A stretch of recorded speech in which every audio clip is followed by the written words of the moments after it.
And so this is it. Menjadi pemain dengan harga mahal di bursa transfer adalah seperti pedang bermata dua. Karena pemain dengan harga selangit itu, artinya pemain tersebut sangat berbakat.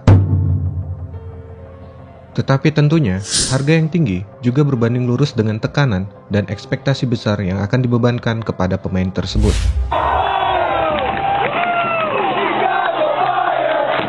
Beberapa pemain dapat mengatasinya sementara yang lain terjebak dalam hype. Kali ini, kita akan melihat sejauh mana pemain dengan nilai transfer termahal musim ini berkontribusi untuk tim baru mereka.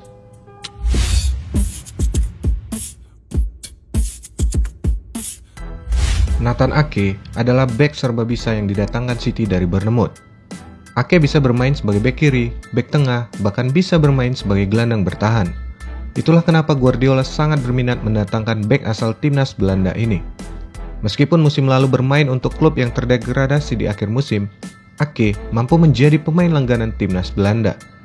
Kontribusinya di City sejauh ini harus terhenti karena cedera, dan penampilannya bersama City masih terbilang biasa aja. Setelah nantinya sembuh dari cedera, jalan terjal untuk menembus skuad utama City sepertinya harus dilalui oleh Nathan Ake. Guardiola memiliki stok pemain bek yang melimpah musim ini, di mana ada nama besar seperti Laporte, Ruben Dias, Eric Garcia, dan John Stones. Kita tunggu aja bagaimana penampilan Ake setelah sembuh dari cedera.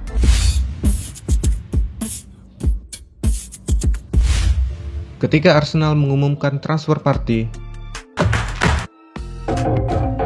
sepertinya semua fans Arsenal sangat excited dengan rekrutan terbaru mereka.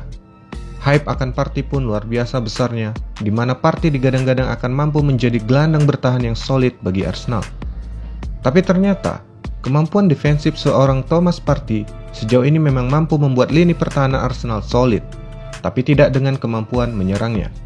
Arsenal pun saat ini sedang mengalami masa sulit di mana mereka harus ada di posisi 15 dan mengalami masalah serius dalam hal mencetak gol. Cedera memang telah mengganggu penampilan Partey sejauh ini. Namun, sebelum dibekap cedera, Partey bermain cukup baik untuk Arsenal. Arsenal pun dinilai kekurangan tenaga kreativitas di lini depan mereka. Dengan backup kemampuan bertahan Partey, seharusnya gelandang dan lini serang Arsenal lebih pede lagi untuk mencetak gol.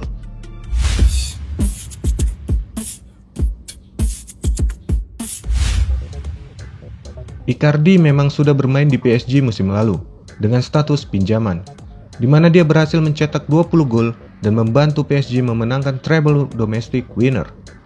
Karena berhasil menampilkan penampilan yang baik di kala masa peminjaman, PSG pun langsung mempermanenkan Icardi musim ini. Musim ini, penampilan Icardi sempat terganggu karena terjangkit COVID-19.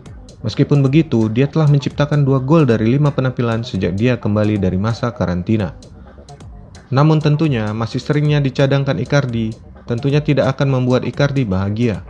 Karena Icardi adalah pemain kelas utama, bukan pengisi bangku cadangan. Menjadi backup striker bukanlah hal yang baik. Untuk itu, Icardi harus lebih keras lagi berjuang untuk masuk ke dalam tim inti milik PSG.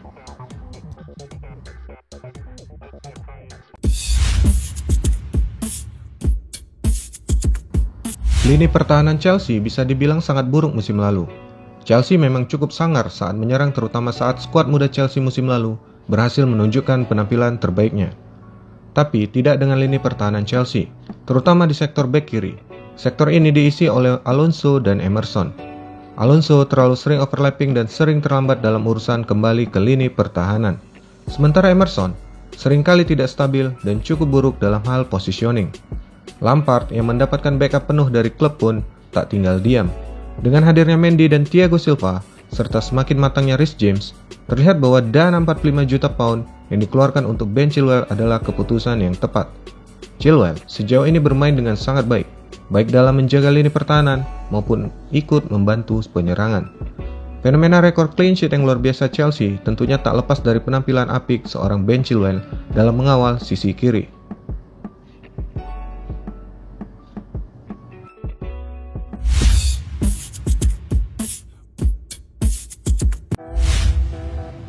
Bisa dibilang keputusan Chelsea dalam menebus Reals Klausa seorang Werner adalah keputusan yang sangat tepat. Werner memang berposisi sebagai striker, Tetapi belakangan karena banyaknya winger Chelsea yang cedera, membuat Lampard mau tidak mau harus menggeser Werner menjadi winger. Dan ternyata, speed kencang dan akurasi umpan Wenger dari sayap kiri cukup membuat Chelsea menjadi tim yang sangat produktif musim ini. Meskipun ada kalanya finishing Werner masih sering menjadi sorotan. Tetapi meskipun begitu, sejauh ini Werner berhasil menyumbangkan 8 gol dan 4 assist untuk Chelsea di semua ajang. Jika Werner musim ini berhasil memperbaiki kemampuannya dalam urusan mencetak gol, terutama dalam memaksimalkan peluang yang ada, maka bisa dipastikan Werner akan menjadi senjata yang sangat menakutkan bagi Chelsea dalam mengarungi musim ini.